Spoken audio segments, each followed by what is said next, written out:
Terima kasih Tuhan, kami tahu kalau kami memuji-muji Tuhan, hadirat Allah hadir dan sudah menghardik segala kuasa-kuasa kegelapan. Dan Tuhan yang akan mengambil alih pemberitaan firman Allah pagi hari ini. Terima kasih Tuhan, memberkati para hamba-hamba Tuhan yang sudah mengambil bagian dalam pelayanan hari ini. Tuhan memberkati mereka Bapa. Kami siapkan seluruh hidup kami untuk diisi oleh kebenaran firman Allah. Dalam Yesus kami berdoa. Amin. Silakan duduk saudara. Shalom. Haleluya. Puji Tuhan. Haleluya. Puji Tuhan. Baik, terima kasih banyak buat waktu yang disampaikan kepada saya buat hari ini. Tuhan Yesus memberkati buat Bapak Gembala dan Ibu Gembala dan Tante Gembala yang lewat kesempatan ini memberikan kesempatan kepada saya untuk melayani saudara lewat firman Allah. Mari saudara, waktu yang ada kita pakai untuk mendengarkan firman Tuhan. Saya tahu saudara udah kenal dengan saya dengan baik ya. Sudah tidak asing lagi bagi saudara. Baik saudara-saudara, kita akan belajar bersama-sama dalam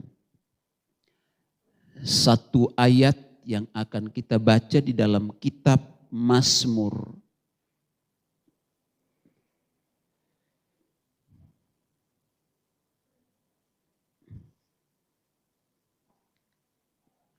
Mazmur pasal 51, kita baca ayat yang ke-18 dan ayat yang ke-19. Puji Tuhan.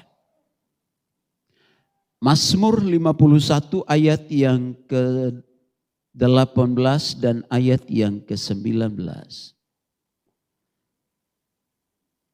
Ya, ayat yang ke-18. Saudara perhatikan ayat itu dan saya bacakan, dan ayat yang ke-19. Sebab engkau tidak berkenan kepada korban sembelihan. Sekiranya kupersembahkan korban bakaran, engkau tidak menyukainya. Ayat 19. Korban sembelihan kepada Allah ialah jiwa yang hancur, hati yang patah, dan remuk tidak akan kau pandang hina, ya Allah. Saudara-saudara yang terkasih, saya berbicara mengenai hati yang remuk. Kemarin pagi saudara-saudara, saya ditelepon dari Jogja. Pak Bertus, ada waktu tidak? Saya bilang, kenapa? Ibu, tolong ada karyawan saya sementara ada di Purwokerto. Dan dia membutuhkan pertolongan. Saya menjawab, apa pertolongan itu Bu? Saya bilang kalau saya enggak punya uang untuk saya berikan kepada dia. Tapi kalau pelayanan saya siap. Dia berkata bahwa anaknya yang nomor 1, dia dari Surabaya dan sementara ini ada di Purwokerto. Seorang mahasiswi semester 7 saudara-saudara. Saudara, saya habis karena waktu itu saya mengambil doa dan puasa kemarin saudara, karena tiap Sabtu saya harus melakukan doa dan puasa. Dan saya bilang sama istri, ayo siap-siap kita harus berangkat ke Purwokerto. Kenapa Pak? Ada yang harus kita layani. Saudara, saya pikir waduh ini pas macetnya luar biasa saudara. Biasanya hanya 1,5 jam naik motor saudara, 2,5 jam dari Majenang menuju Purwokerto. Begitu macetnya merapat saudara-saudara. Dan saudara, sampailah kami di sana dan dia menginap di salah satu hotel. Saya juga baru paham itu hotel, namanya hotel besar. Ada yang tahu hotel besar saudara? Saya kira hotel itu besar namanya memang. Karena namanya hotel besar, saya kira besar sekali itu hotel. Memang itu namanya saudara-saudara. Saudara, jam 12, sekitar jam 1 kami ada di sana. Saya telepon, Bu, saya udah sampai di depan hotel. Ibu di mana? Bapak masuk saja. Saya udah ada di depan pintu kamar menunggu Bapak. Baik. Saudara, waktu saya masuk bersama dengan istri, ada anaknya lagi tidur saudara. Dan anaknya gemuk, itu hampir 100 kilo lebih. Saya cukup kaget juga waktu melihat fotonya. Seorang gadis yang cantik, langsing, tapi tiba-tiba menjadi gemuk, badannya demikian rupa. Saudara, singkat cerita, dia baru nyampai jam 8 pagi dari Bandung. Saudara, lalu dia tertidur sebentar, dia tidur sebentar dan dia bangun berjumpa dengan kami di teras hotel itu. Dan saudara, dia bercerita, kalau semester 7 itu kira-kira umurnya berapa saudara? Ada 20, masih remaja sekali. Pemuda dia saudara. Saudara-saudara, dia berkuliah dan bergaul dengan orang-orang, perempuan-perempuan yang kaya. Mereka punya setelannya, wah. Nah saudara, dan dia melihat orang-orang itu. Dan dia berkata gini, saya mau seperti kamu. Lalu caranya piye? Caranya kumaha? Saudara, dia melihat HP-HP mereka begitu mewah dan mahal. Dia berkata, saya pengen HP saya seperti itu. Caranya bagaimana supaya seorang desa yang berkuliah di Surabaya, di kota Surabaya, memiliki HP yang bagus. Saudara-saudara, dan luar biasa orang ini, anak ini saudara. Dalam sesingkat waktu yang berjalan yang dia lalui, dia diberkati Tuhan dengan luar biasa sekali. Dia berkata, saudara-saudara, ada produk yang dia jual. Bahkan tiap hari dia hanya memainkan itu HP saudara. Saya enggak tahu. Lalu berkata saudara, tiap hari itu puluhan juta. Bahkan ratusan juta itu masuk ke dalam rekeningnya dia. Dia juga kaget saudara-saudara. Dan dalam waktu yang singkat 1 tahun saudara, dia seorang menjadi mahasiswi yang miliarder saudara-saudara. Uangnya begitu banyak. Dan apa saudara-saudara, tiap hari dia membeli emas. Dan emas-emas itu bukan emas yang berapa karat. Tidak saudara. Itu emas tua yang benar-benar tua yang tidak ada campurnya. Benar-benar murni saudara. Dan dia berkata, Pak Pendeta, emas saya waktu itu hampir 1 kilo saya beli tiap minggu. Seorang gadis baru umur sedemikian saudara, masih umurnya 20 saudara-saudara. Mendapatkan begitu banyaknya uang. Tetapi saudara-saudara, waktu dia mendapatkan semuanya itu, dia udah melupakan Tuhan. Tidak lagi ada hubungan intim dengan Tuhan. Pergaulannya udah pergaulan yang bebas. Saudara, saya kalau melayani orang, melayani pelepasan, kalau itu seorang gadis, saya akan bertanya sampai sedetail-detailnya. Tidak ada yang bisa dia sembunyikan saudara-saudara. Saya harus tanya sampai ke dalam. Sesuatu yang tersembunyi saya harus ungkit semuanya. Saudara-saudara, begitu dia punya semuanya saudara, tiba-tiba ada beberapa perempuan mahasiswa yang datang dan bergabung dengan dia. Kesalahannya dia saudara-saudara, dia bilang gini, kesalahan saya waktu uang saya begitu banyak, saya pamerkan uang saya di Facebook saudara-saudara.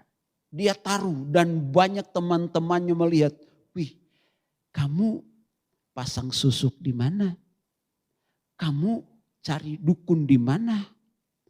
Kamu segini dan segini, kok bisa seperti ini kekayaanmu dan uangmu begitu banyak? Dia bilang, enggak. Saya enggak pernah pergi ke situ. Saudara-saudara, yang membuat hati saya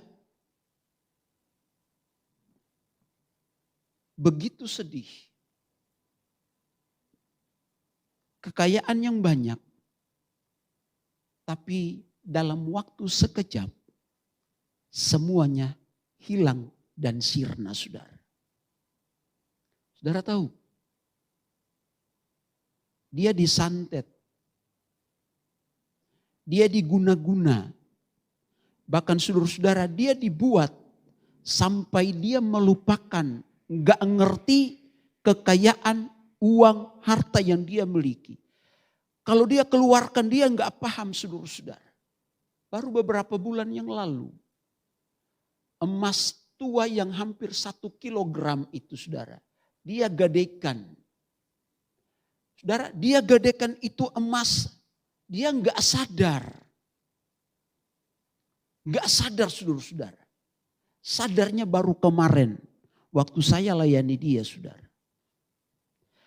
Gak punya uang lagi saudara-saudara. Semuanya habis. Yang menjadi herannya, dalam beberapa bulan saudara-saudara, harusnya orang yang stres, tertekan, harusnya kurus saudara-saudara ya. Tapi orang ini stres, berat badannya tambah naik. Saya tanya, gimana dek? Orang yang stres kayak gitu tiba-tiba harta habis, uang habis. Kok gemuknya kayak gini? Saya nggak tahu Pak Pendeta. Saya udah ke dokter, tapi dokter bilang nggak ada penyakit di dalam tubuhmu. Baik-baik saja. Saya makan pun, dia bilang gini saudara, dari malam sampai pagi itu nggak tidur-tidur. Tidurnya itu paling jam 7 pagi baru tidur jam 8 pagi. Itu dari sore malam sampai pagi pun enggak tidur saudara. Tapi berat badan tetap naik. Ada dokter di sini saudara. Itu bagaimana itu? Penelitiannya gimana? Makan pun sedikit, tapi berat badannya naik. Saudara saya lagi diet saudara-saudara. Waktu puasa 30 hari saya ikut. Lalu tanggal 19 sampai 22, 23. Doa puasa 3 hari 3 malam di Kaliurang. Saudara-saudara, hari yang kedua berjalan seperti melayang. Perutnya tut, panas saudara-saudara. Celana ini yang sesuai dengan ukuran saya saudara. Yang lain tidak mencukupi lagi. Melonggar saudara-saudara. Saudara, dia tertekan kesedihan yang begitu sangat. Tetapi yang saya lihat dia hanya senyum doang, ketawa heha-heha. Tajaman matanya saudara-saudara. Ini saya bilang, Dede, untung kamu gemuk. Gemuk udah cantik. Apalagi langsing tambah cantik. Iya om, coba lihat foto saya nih. Saya bilang udah punya pacar belum? Belum om, oh iya. Nanti saya jodohin sama pengerja yang ada di Ciamis nanti. Guyus saudara. Saudara, hati yang remuk, benar-benar dia tertekan, benar-benar saudara-saudara sedih. Benar-benar saudaraku yang terkasih, begitu jiwanya tertekannya karena segala sesuatu yang dia miliki habis. Apa yang kita baca hari ini yang dialami oleh Daud. Ayat ini mengkisahkan peristiwa yang dialami oleh Daud. Dan Daud benar-benar orang sedih. Sedih tapi hari itu selesai. Tetapi bagi Daud sedihnya itu bukan sekedar sedih, tapi benar-benar sedih. Saudara pernah sedih ya? Pernah? Daud begitu sedih hatinya. Daud benar-benar hancur hatinya saudara-saudara. Karena dia mengalami satu peristiwa yang membuat dia saudara-saudara tidak bisa melupakan hal itu. Lalu saudara-saudara, Daud dia datang di dalam kesedihan, di dalam kesalahan, di dalam pelanggaran yang dia alami. Dan Daud sadar bahwa Tuhan tidak berkenan kepada korban sembelihan yang dia bawa. Artinya saudara-saudaraku yang terkasih, di dalam keadaan hati yang remuk, Daud benar-benar dia mau datang dan berkata kepada Tuhan, Tuhan ini kesalahan saya, Tuhan ini adalah pelanggaran saya, Tuhan ini adalah dosa yang saya lakukan, saya mau bayar dengan ini Tuhan. Dia membawa persembahan itu. Dia berkata, Tuhan, kalau boleh persembahan ini saya bawa dan menghapus setiap pelanggaran yang saya lakukan.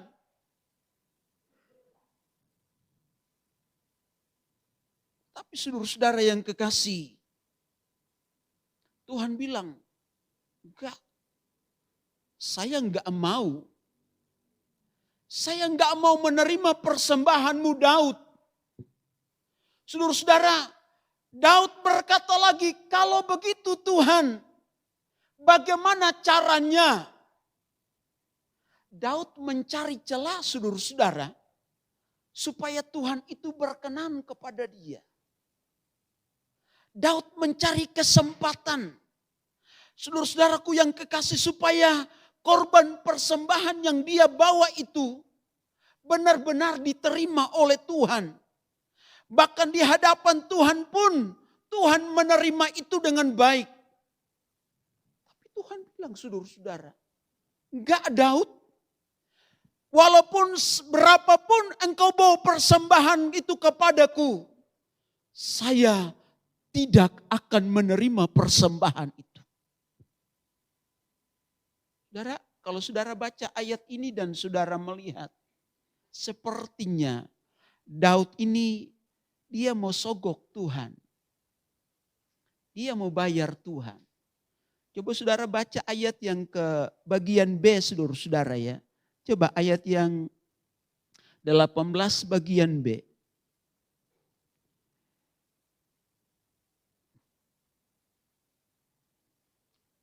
Ya, bagian B, sekiranya ku persembahkan korban bakaran, engkau tidak menyukainya. Coba saudara perhatikan ada kalimat sekiranya.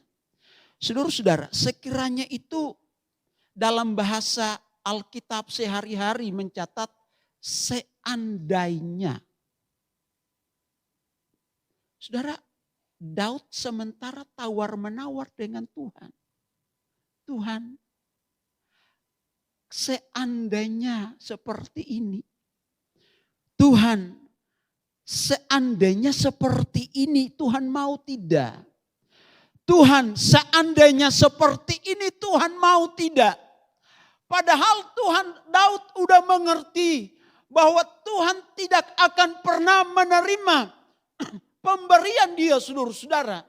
Tapi Daud tidak pernah putus harapannya untuk mempersembahkan korban kepada Tuhan. Ada tawar-menawar dengan Tuhan.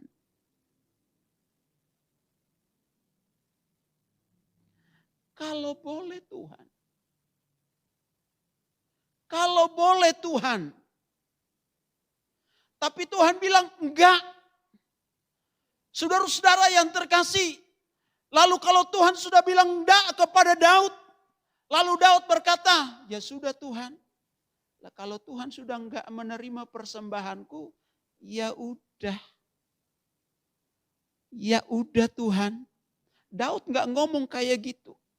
Ya sudah Tuhan, kalau enggak udah menerima pemberianku, ya sudah. Saya udah enggak mau lagi cari Tuhan. Saya enggak mau lagi untuk persembahkan sesuatu kepada Tuhan. Kalau Tuhan berkata, ya sudah saya tidak menerima persembahanmu Daud. Ya sudah berhenti sampai di sini. Tapi saudara-saudara, Daud ini pribadi yang hebat dan luar biasa. Dia tidak pernah patah semangat untuk mencari Tuhan. Walaupun kesalahan, pelanggaran, dosa yang dia perbuat. Hal yang menarik dari hati Daud adalah Daud menyukakan hati Tuhan. Ketika Daud berbuat dosa pun, hatinya diarahkan kepada Tuhan. Dan dikerahkan kepadanya saudara-saudara. Diarahkan dan dikerahkan hatinya untuk benar-benar mencari hadirat Allah. Karena dia tahu hidupnya sudah melakukan satu kesalahan yang fatal bagi dia saudara-saudara. Saudara kalau merenungkan apakah Daud ini berkekurangan? Apakah Daud ini kurang perempuan? Apakah Daud ini saudara-saudara tidak ada perempuan yang cantik waktu itu. Sehingga dia boleh mengambil seorang istri dari panglimanya saudara-saudara Uria yang bernama Batseba. Seorang Daud, seorang raja tidak bisa ditegur. Karena dia punya kuasa pada waktu itu.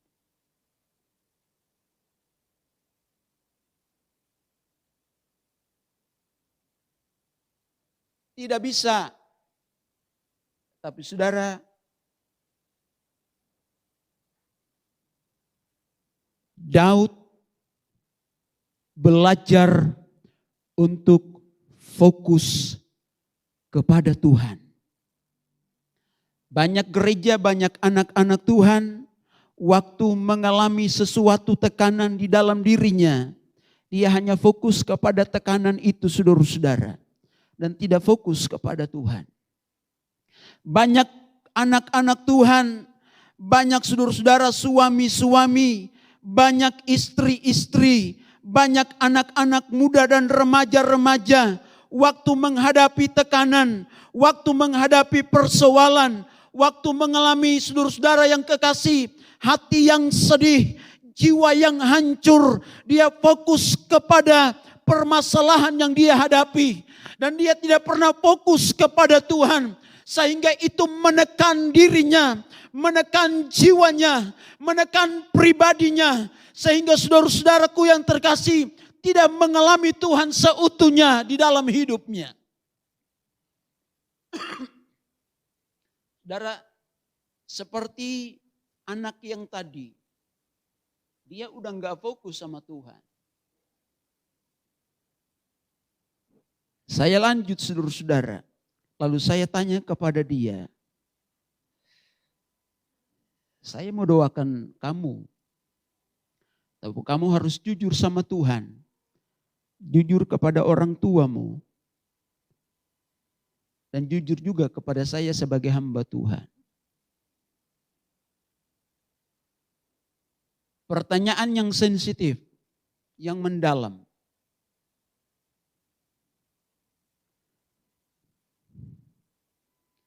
Bagaimana pergaulanmu yang ada di Surabaya? Baik-baik saja Om, Pak Pendeta.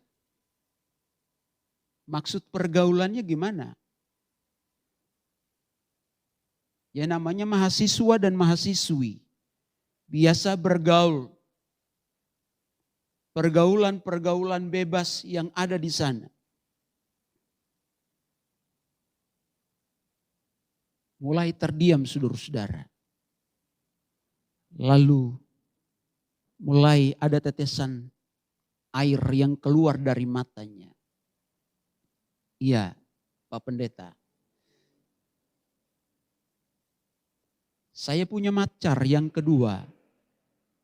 Saya bilang saudara-saudara, apakah kamu masih suci? Dia geleng kepala. Udah tidak lagi Om.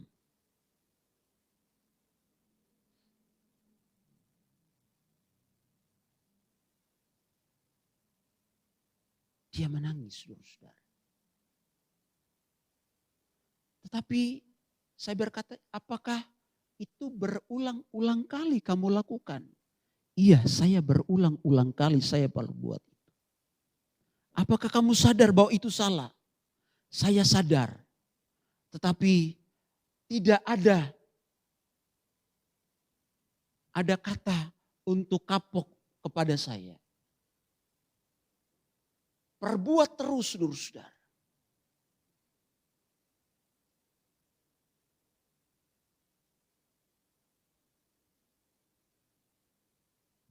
Itu yang menekan dia saudara-saudara.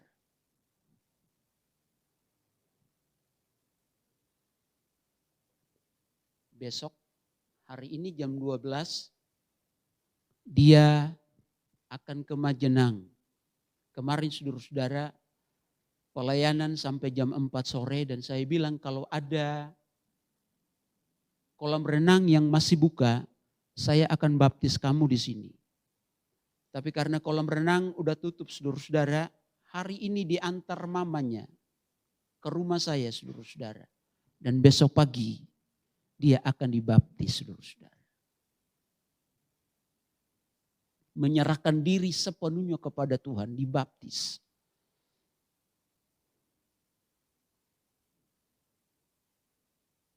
Tertekan, jiwanya remuk, hatinya hancur karena pelanggaran-pelanggaran yang dilakukan.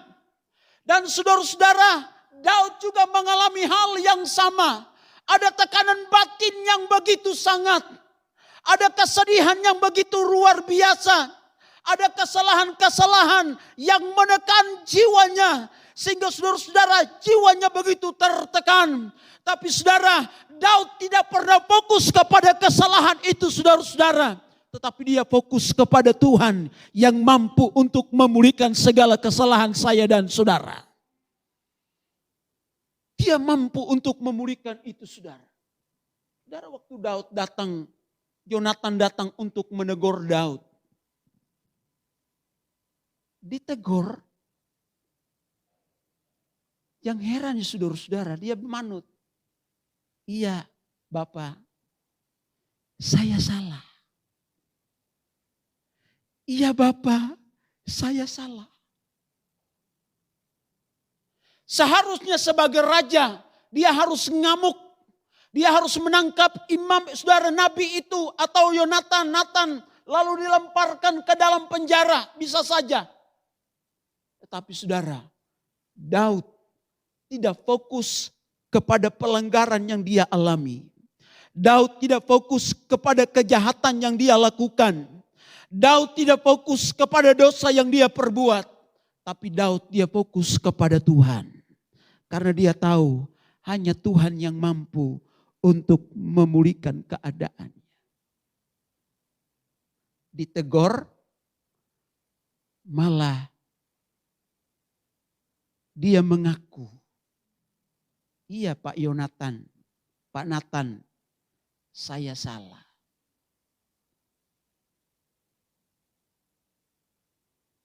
Gereja Tuhan harus siap untuk ditegur oleh firman. Anak Tuhan harus siap untuk diperbaiki oleh firman. Saudara-saudara, ada banyak yang gak senang diperbaiki oleh firman. Dia katakan pendeta gak punya hak untuk mengoreksi saya. Pendeta gak punya hak untuk memperbaiki kesalahan saya. Pendeta gak punya hak untuk mengungkit-ungkit dosa saya. Pendeta gak punya hak untuk membangkitkan kesalahan saya.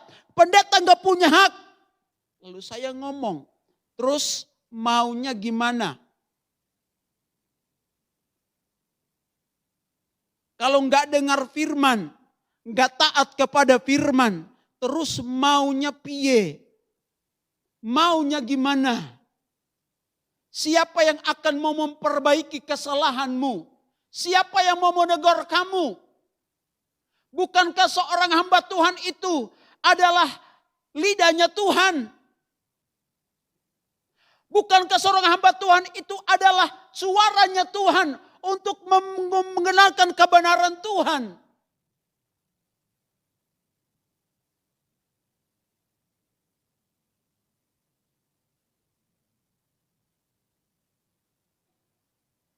Ada satu saat saya membuka YouTube, saudara-saudara, lalu seorang pendeta ngomong gini, kalau anak Tuhan gak mau ditegur sama Tuhan, gak mau diperbaiki sama Tuhan, ya sudah, kalau jatuh ke dalam tangan Tuhan, itu lebih berbahaya. Jatuh ke dalam tangan Tuhan itu lebih berbahaya. Sebab Tuhan bilang gini, aku menghajar orang-orang yang aku kasihi. Aku menghajar orang-orang yang aku sayangi.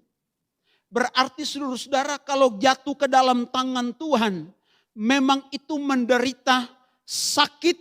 Tetapi saudara-saudara, Tuhan punya cara, Tuhan punya kasih kepada saudara. Supaya kita tidak mengalami neraka yang kekal. Tapi kita mengalami sorga yang mulia. Maka saudara-saudara, persiapkanlah hatimu sama seperti Daud. Waktu dia ditegur oleh Tuhan, ditegur oleh firman Allah. Dia berkata, iya Tuhan, itu saya. Saya ngomong sama jemaat. Jemaat, kalau di atas mimbar anggap saya ini pendeta. Tapi kalau sudah turun, kita sama. Lihat pendeta salah, langsung ngomong. Jangan anggap pendeta itu adalah seorang yang lebih tidak. Sama di hadapan Tuhan. Kalau lihat saya udah salah, langsung ngomong. Jangan diam. Tegur langsung supaya tahu. Saya seperti itu, saudara. Jangan diam. Semakin ditegur, saudara, semakin dinasehati. Maka kebenaran firman itu yang akan menyempurnakan setiap kesalahan yang kita lakukan. Dan dia membasuh itu, saudara-saudara. Saudara lihat, Daud dia berkata kepada Tuhan, Tuhan kalau boleh, ini saja Tuhan. Tuhan kalau boleh ini saja, gak ada yang lain. Tuhan kalau boleh ini pemberianku, ini saja Tuhan. Tapi saudara-saudara, Tuhan bilang, enggak. Enggak, saya enggak mau nerima itu, saya enggak mau. Saudara lihat, waktu Daud dia taat. Dia tunduk dan hatinya bertobat kepada Tuhan. Maka Tuhan memberikan pewahyuan kepada dia. Nih Daud, caranya gini. bukan pemberian korban bakaran. Tetapi yang aku terima adalah hati yang hancur. Hati yang remuk, jiwa yang hancur. Itu yang berkenan di hadapanku. Artinya apa, saudara? Benar-benar terbuka kepada Tuhan. Berteriak kepada Tuhan. Minta kepada Tuhan dan nangis kepada Tuhan. Minta. Tuhan. Hati yang hancur itu selalu didengar oleh Tuhan. Saudara, para istri-istri yang berapa banyak yang disakiti oleh sang suami. Saudara-saudara, banyak istri yang disakiti oleh suami. Para suami banyak yang disakiti oleh para istri-istri yang ada. Dan saudara-saudara, itu membuat satu tekanan. Hati yang remuk dan hancur. Dan caranya bagaimana, saudara? Istri, bawalah suamimu. Menangislah, naisi suamimu di hadapan Tuhan. Serahkan nama suamimu kepada Tuhan. Tangisilah dia sampai dia kembali kepada Tuhan. Bertobat kepada Tuhan. Saudara, mama saya saudara-saudara, orang tua yang hebat. Tiap hari digubukin sama papa. Tapi saudara, selalu datang bawa papa saya dalam doa. Papa saya sekarang 89 tahun. Mama 81 tahun. Masih sehat, saudara-saudara.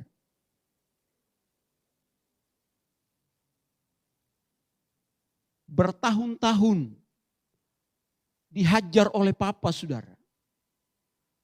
Tapi istri menyayangi papa. Menyayangi suaminya. Dia datang berdoa dan menangis, saudara-saudara. Dia menangis merintih di hadapan Tuhan. Tuhan, kalau boleh Tuhan, jamah dan selamatkan suamiku.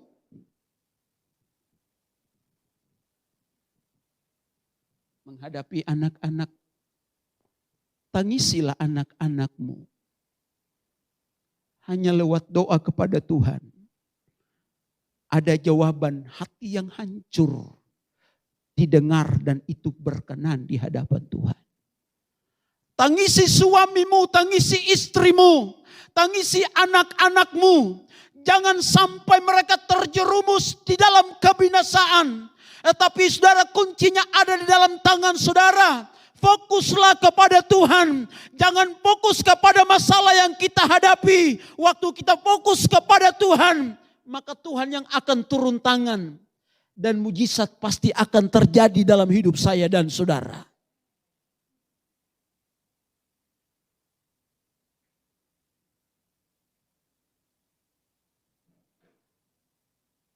Jadi kita benar-benar hati yang remuk.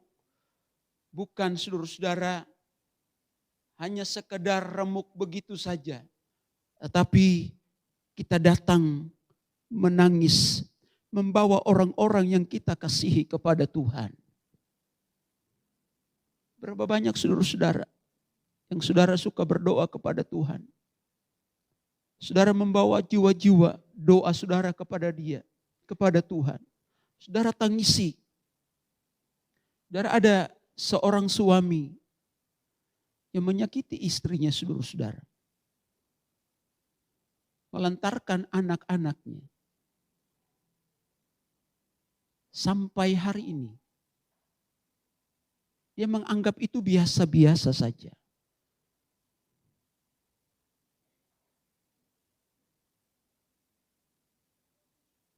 Dia menganggap itu biasa-biasa saja.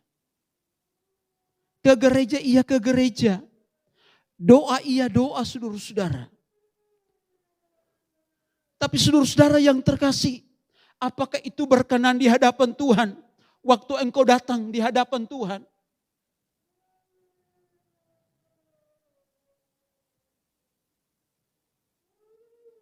Hati yang hancur, jiwa yang remuk, benar-benar kita bawa kepada Tuhan. Dan saudara berkata, Tuhan, saya bawa bawa suamiku kepada Tuhan. Saya bawa istriku kepada Tuhan. Saya bawa anak-anakku kepada Tuhan. Saya bawa semua keluargaku kepada Tuhan. Tangisilah mereka saudara. Tangisilah jiwa-jiwa yang ada. Sebab itu saudara-saudaraku yang kasih Tuhan memperhatikan itu. Hati yang hancur. Saudara, waktu kemarin waktu hari Kamis saudara-saudara. Mereka telepon saya saudara-saudara lalu berkata, Om tolong layani kami. Khususnya anak kami kerja di Jakarta. Masalahnya sama lagi saudara. Dia suka sama seorang laki-laki di sana. Laki-laki ini udah punya 2 istri. Kok bisa? Saya bilang kok bisa? Iya. Loh kok bisa senang sama itu laki-laki yang udah punya 2 istri? Enggak tahu Om. Kok senang aja gitu loh. Jawab kok senang aja? Oh enak banget jawabnya. Kok senang aja gitu.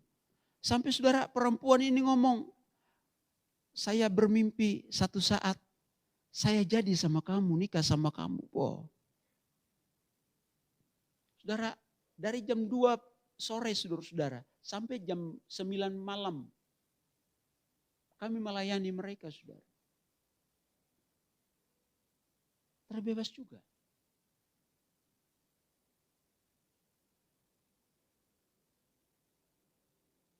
Orang yang gak mengenal Tuhan aja mereka sungguh-sungguh saudara-saudara. Apalagi kita yang mengenal Tuhan. Bertahun-tahun mengiring Tuhan. Bertahun-tahun ada di dalam Tuhan. Punya Tuhan yang benar. Punya Tuhan yang hidup. Kenapa saudara-saudara?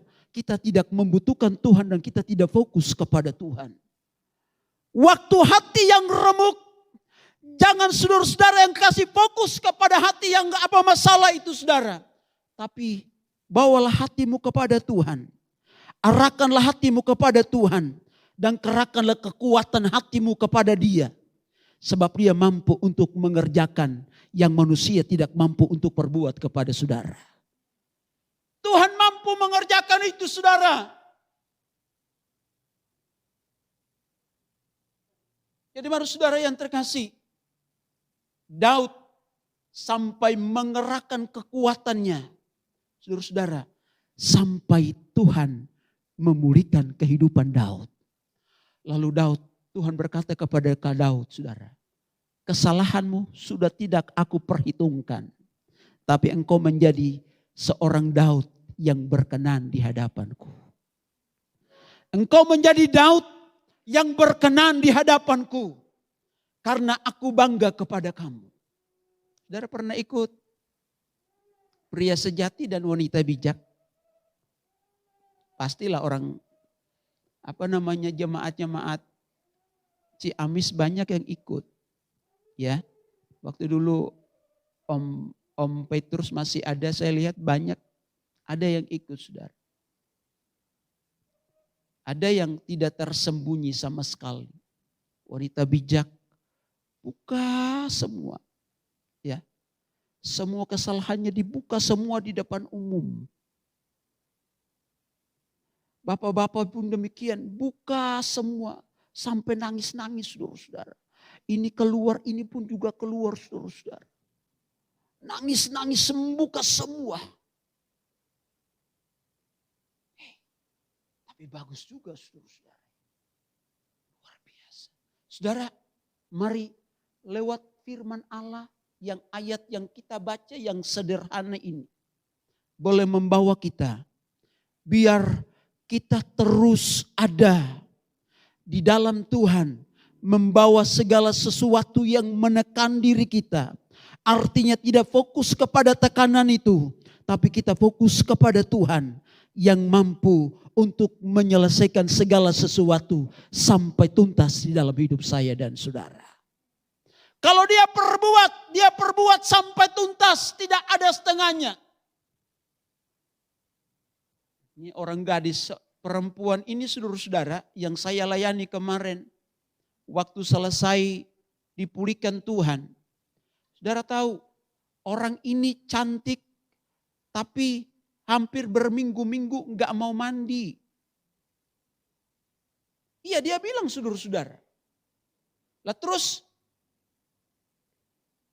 ya segitu aja saya rawat muka saya, rawat badan saya.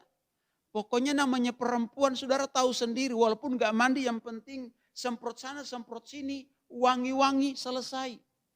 Saudara, berminggu-minggu enggak mandi, santai saja dia, saudara. Rupanya ada yang menunggangi dia, saudara. Biasanya oma-oma itu malas mandi ya, kalau udah tua.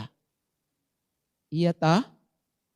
Nah, yang menunggangi dia adalah roh orang mati, nenek-nenek. Sehingga saudara-saudara, dia takut untuk berkaca, saudara-saudara. Paling takut kaca. Nah, dia takut.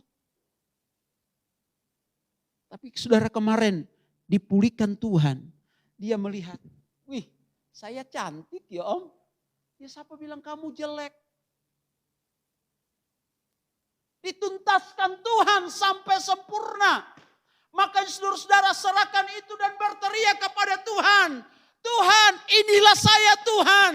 Tuhan, inilah remukan hatiku, permasalahan hidupku. Seperti Daud. Sampai Tuhan menyelesaikan dan memulihkan dia. Sampai sempurna di hadapan Tuhan. Dan Tuhan mengakui dia dan berkata, engkau adalah Daud. Engkau yang berkenan di hadapanku. Haleluya. Saudara yang terkasih, sebagai anak Tuhan, di dalam Roma pasal yang ke-12, ayat 1 dan 2.